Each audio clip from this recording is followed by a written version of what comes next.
નમસ્કાર વિદ્યાર્થી મિત્રો, હું છું સૌનક પટેલ. એ વિદ્યાલયમાં આપનું સ્વાગત કરું છું. સ્પર્ધાત્મક પરીક્ષામાં મિત્રો ઇંગ્લિશ ગ્રામર એના માટે વિદ્યાર્થીઓને એક ફોબિયા, ઇંગ્લિશ ફોબિયા એક ઊભો થયેલો છે, એક ડર ઊભો થયેલો છે કે ભાઈ સ્પર્ધાત્મક પરીક્ષામાં ચાલુ અંગ્રેજી વિષયને સ્કીપ કરીએ તો સારું એમ, રાઈટ. પણ હાલના સમયમાં તમે જુઓ મિત્રો કે કોમ્પિટિશન કેટલી અઘરી બની રહી છે. કોમ્પિટિશન અત્યારે વિદ્યાર્થીઓ એક માર્ક્સ માટે મહેનત કરતા રહેલા છે. હવે એવા સમયમાં મિત્રો જો આપણે ઇંગ્લિશ ગ્રામરને જો સ્કીપ કરીએ તો આપણને ભવિષ્યમાં કેટલું નુકસાન આવી શકે છે એ તમે લોકો તમારી રીતે કલ્પના કરી શકો છો. હવે બીજી વાત મિત્રો કે ઘણા વિદ્યાર્થીઓ ઇંગ્લિશ ગ્રામરને સ્કીપ કરવાનો પ્રયત્ન કરે છે. એના પાછળનું કારણ શું છે? તો ઘણીવાર પ્રોપર ગાઈડન્સ ન મળી શકતું હોય, બેઝિકથી ક્લિયર ન થતું હોય, અથવા કેટલાક ટોપિકને પરફેક્ટ, પરમેનન્ટ, વ્યવસ્થિત સિરીઝમાં ન સમજી શકતા હોય, એવું બની શકે છે. અથવા તો એવું બની શકે કે આપણે ઘણીવાર ક્લાસમાં જોઈન ન કરી શકતા હોઈએ, ક્યાંક જોબ કરતા હોઈએ, અથવા બહુ દૂર પડતું હોય, અથવા શિયાળાની ઠંડીમાં કદાચ આળસ પણ આવતી હોય, રાઈટ, અથવા પૈસાની પણ તકલીફ હોઈ શકે છે, વધુ ફી ન ચૂકવી શકતા હોઈએ, આ પણ કારણ હોઈ શકે છે મિત્રો, રાઈટ. તો એ કારણસર જે ઇંગ્લિશ ગ્રામર આપણે જે સ્કીપ કરતા હોઈએ છીએ એનું પ્રોપર સોલ્યુશન આપણે ઈ વિદ્યાલય એપ્લિકેશનમાં લાવી ચૂક્યા છીએ. હવે મિત્રો જુઓ કે સ્પર્ધાત્મક પરીક્ષામાં અંગ્રેજી વિષય કે જેને તમારે ટેકલ કરવાનો છે એના માટે સૌ પ્રથમ હું તમને થોડુંક ગાઈડન્સ આપી દઉં કે એનું સોલ્યુશન કેવી રીતે આપણે આપીશું. તો ઘણીવાર આપણને લાગે કે ભાઈ બધા વિષયો આપણે કવર થઈ ગયા છે, બધા વિષયો આપણે તૈયાર કરી લીધા છે, માત્ર અંગ્રેજી વિષય બાકી રહી ગયો છે, અથવા અંગ્રેજીમાં થોડીક ઉણપ લાગે છે. તો એ ઉણપને દૂર કેવી રીતે કરવી? તો તમારે મિત્રો ઈ વિદ્યાલય એપ્લિકેશનમાં માત્ર ને માત્ર અંગ્રેજીનો જ કોર્સ તમારે પરચેસ કરવો હોય તો એનું ઓપ્શન આપણી એપ્લિકેશનમાં મળી જાય છે, રાઈટ. તમારે ફક્ત મારો અંગ્રેજીનો કોર્સ પરચેસ કરવો હોય તો ફક્ત અંગ્રેજીનો કોર્સ પરચેસ કરી શકો છો. એ પણ કેટલી ફીમાં? એ પ્રશ્ન થશે તમને. તો હું તમને ટૂંકમાં કહી દઉં કે તમે મહિનાનું ક્યાંક 2 બર્ગર ખાવાનું સ્કીપ કરી દેશો ને મિત્રો, એટલી નોમિનલ ફીમાં પર મંથ તમને 2-3 બર્ગર સ્કીપ કરો, 2-3 બર્ગર ખાવાનું છોડી દો, રાઈટ, એટલી નોમિનલ ફીમાં તમને મારો ઇંગ્લિશનો કોર્સ મળશે.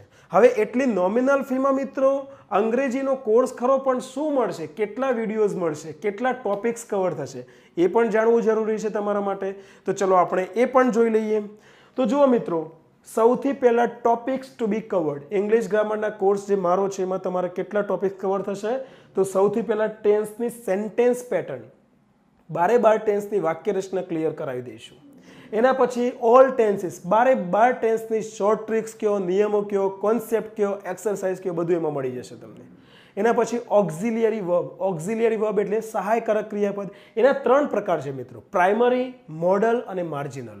એ 3 પ્રકાર તમને એમાં કવર થઈ જશે. એના પછી એક્ટિવ પેસિવ. એક્ટિવ પેસિવ ફક્ત એક જ ટોપિક લખ્યો છે, પણ મિત્રો એક્ટિવ પેસિવમાં ઘણા બધા પ્રકાર છે, રાઈટ. આજ્ઞાર્થ વાક્યનું એક્ટિવ પેસિવ, WH ક્વેશ્ચન વર્ડનું એક્ટિવ પેસિવ, રાઈટ. એ જ રીતે ક્વેશ્ચન ટેગ્સ. ક્વેશ્ચન ટેગ્સના ટોટલ મેં તમને આ કોર્સમાં 14 અપવાદાત્મક બધા જ નિયમો ક્લિયર કરાવી દીધા છે, રાઈટ. એના પછી degrees of comparison, positive degree, comparative degree, superlative degree. એનું ટુ ધ પોઈન્ટ પરીક્ષામાં પ્રશ્નોના જવાબ સેકન્ડોમાં કેવી રીતે આપવા એ મેં એમાં સમજાવી દીધું છે. એના પછી ડાયરેક્ટ ઇનડાયરેક્ટ સ્પીચ. એના પછી ડાયરેક્ટ ઇનડાયરેક્ટ સ્પીચમાં પાછા assertive sentence, interrogative sentence, imperative sentence, optative sentence અને એક્સક્લેમેટરી સેન્ટેન્સ. 5 પ્રકારના વાક્યોને ઇનડાયરેક્ટમાં કેવી રીતે ફેરવવા એ બધા નિયમો એમાં કવર કરી દીધા છે. એના પછી આર્ટિકલ્સ, એ એન્ડ ધ પણ આપણે એમાં સમજીશું. એના પછી મિત્રો પ્રેપોઝિશન, ફ્રેઝ પ્રેપોઝિશન, એ તો તમને ખ્યાલ છે. ક્યુમ્યુલેટિવ કન્જંક્શન, ઓલ્ટરનેટિવ કન્જંક્શન, એડવર્ઝેટિવ કન્જંક્શન અને ઇલેટિવ કન્જંક્શન. કન્જંક્શનના 4 પ્રકાર છે, એ ઘણીવાર આપણને ખબર નથી હોતા. એ 4 પ્રકાર આપણે એમાં કવર કરીશું. એ જ રીતે ક્વોલિટેટિવ એડજેક્ટિવ, ગુણવાચક એડજેક્ટિવ વિશેષણ, રાઈટ, સોરી. તો ક્વોન્ટિટેટિવ એડજેક્ટિવ, ક્વોન્ટિટી દર્શાવનારા એડજેક્ટિવ, ન્યુમરલ એડજેક્ટિવ, સંખ્યાવાચક વિશેષણ, પ્રોપર એડજેક્ટિવ. એ જ રીતે પોઝેસિવ એડજેક્ટિવ, માલિકી દર્શક, ડિસ્ટ્રીબ્યુટિવ એડજેક્ટિવ, ડેમોન્સ્ટ્રેટિવ એડજેક્ટિવ, ઇન્ટ્રોગેટિવ એડજેક્ટિવ, એમ્ફેટિક અને એક્સક્લેમેટરી, આ બધા જ એડજેક્ટિવના પ્રકાર આપણે કવર કરીશું. એ જ રીતે પર્સનલ પ્રોનાઉન, પોઝેસિવ પ્રોનાઉન માલિકી દર્શક સર્વનામ, ડેમોન્સ્ટ્રેટિવ પ્રોનાઉન દર્શક સર્વનામ, ડિસ્ટ્રીબ્યુટિવ પ્રોનાઉન્સ, રેસિપ્રોકલ પ્રોનાઉન્સ, રેસિપ્રોકલ એટલે પારસ્પરિક સર્વનામ, ઈચ અધર, વન અનધર, એ જે છે એને રેસિપ્રોકલ પ્રોનાઉન કહેવાય છે મિત્રો. એ જ રીતે reflexive pronoun, emphatic pronoun, indefinite pronouns, relative pronouns, interrogative pronouns, exclamatory pronouns. એ જ રીતે એડવર્બ્સના બધા જ પ્રકારો જે છે, time, place, number, quantity, degree, manner, reason, affirmation, negation, interrogative અને રિલેટિવ, આ બધા જ એડવર્બના પ્રકારો આપણે એમાં કવર કરીશું. એના પછી સિમ્પલ સેન્ટેન્સ, કોમ્પ્લેક્સ સેન્ટેન્સ અને કમ્પાઉન્ડ સેન્ટેન્સ. આ બહુ થોડોક માથાભારે ટોપિક છે મિત્રો. એને પણ આપણે એકદમ માથાભારેને પણ એકદમ ઇઝી બનાવી દઈશું. એના પછી નાઉન, નાઉનમાં નંબર્સ એટલે એક વચન, બહુવચન, સિંગ્યુલર, પ્લુરલ. એ જ રીતે જેન્ડર, સ્ત્રીલિંગ, પુલ્લિંગ. કેસ, વિભક્તિ, ગુજરાતીમાં તમે જે વિભક્તિ શીખો છો એ અંગ્રેજીમાં પણ વિભક્તિ શીખીશું આપણે, કેસ. એના પછી ટાઈપ્સ, નાઉનના પ્રકાર. પછી મિત્રો વર્બ્સમાં નોન ફાઇનાઇટ્સ આવે છે, ઇન્ફિનિટિવ, જીરન્ડ એન્ડ પાર્ટિસિપલ્સ, રાઈટ. તો એ બધા જ આપણે અહીંયા ટોપિક કવર કરીશું. એના પછી noun clause, adjective clause, adverb clause. એના પછી ટ્રાન્સફોર્મેશન પણ બહુ મિત્રો બહુ મોટો ટોપિક છે, રાઈટ. તો આ બધા જ ટોપિક મિત્રો તમને ઘણા ટોપિક એવા લાગ્યા છે કે જે કદાચ અંગ્રેજીમાં તમે સાંભળ્યા પણ નહીં હોય, રાઈટ. એ બધા જ ટોપિક આપણે કવર કરીશું. પહેલાં પણ વાત કરી મેં તમને કે ચાર્જ તમારો આ મારા કોર્સનો નોમિનલ રહેશે, એ તમને વાત કરી લીધી છે. ટોપિક્સ આટલા બધા રહેશે. હવે છેલ્લી બાબત છે વિડીયોઝ કેટલા રહેશે. તો વિડીયો મિત્રો 100+ રહેશે. 100થી વધુ વિડીયો મારા કોર્સમાં તમને મળશે અને બધા જ વિડીયોની ક્વોલિટી એકદમ પરફેક્ટ. ઓફલાઈન પણ તમે વિડીયોને જોઈ શકો છો, રાઈટ. તો આના પરથી તમે વિચારો મિત્રો કે અમારો જે પ્રયાસ છે ઇંગ્લિશ ગ્રામરને ટેકલ કરવાનો કે જે સ્કીપ કરવું પડે છે એનું સોલ્યુશન જે અમે અમારી રીતે પ્રયત્ન કરતા રહેલા છીએ એનું સચોટ સોલ્યુશન તમને અહીંયા મળતું રહેલું છે મિત્રો.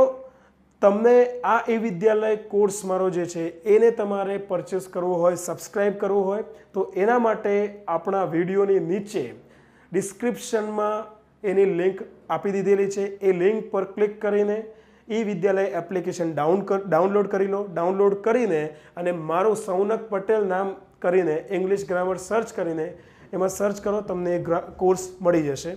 બીજું મિત્રો, તમને કોઈ પણ ક્વેરી હોય, કોઈ પણ કન્ફ્યુઝન હોય કોર્સ બાબતે અથવા પરીક્ષા બાબતે, ક્યાંય પણ ગાઈડન્સ લેવું હોય ઇંગ્લિશ ગ્રામર બાબતે, તો આ મારો નંબર છે, કોન્ટેક્ટ નંબર 9429834128. એ મારો વોટ્સઅપ નંબર છે અને મારો ટેલિગ્રામ નંબર છે 7984958500, રાઈટ. આ નંબર પર પણ તમે મને કોન્ટેક્ટ કરી શકો છો only for message. Friends sorry, કારણ કે તમારો કોલ હું રિસીવ નથી કરી શકતો, કારણ કે ક્યાંક બિઝી હોઈએ, તમારા કામ માટે જ બિઝી હોઈએ, રાઈટ. તો કદાચ કોલ રિસીવ ન થાય તો મેસેજ કરો, ડેફિનેટલી હું તમને રિપ્લાય આપીશ. Okay, thank you so much. મળીશું આપણા કોર્સમાં.